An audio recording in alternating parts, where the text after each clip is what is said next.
Ayon sa Joshua chapter 3 verse 5, sinabi naman ni Josue sa mga tao, "Linisin ninyo ang inyong mga sarili sapagkat bukas ay masasaksihan ninyo ang mga himalang gagawin ni Yahweh."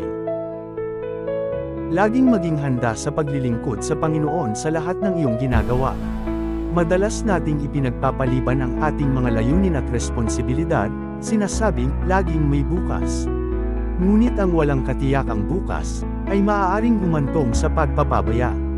Pagdating sa pagtupad ng kalooban ng Diyos, walang lugar para sa pagpapaliban. Dakila at makapangyarihang Diyos, ihanda mo ang aking puso at espiritu upang maglingkod sa iyo sa anumang panahon na ako ay iyong tawagin. Ipagkaloob mo sa akin ang kalooban at sigasig na kumilos ng walang pag-aalinlangan, sapagkat ikaw ang aking Panginoon at manlilikha. Naway mapaglingkuran ko ang iyong banal na kalooban ng buong lakas at pagmamahal, dito sa lupa at sa langit. Naway luwalhatiin ang iyong pangalan sa aking mga salita, gawa, at awit. Ito ang aking dalangin, sa pangalan ni Jesus, Amen.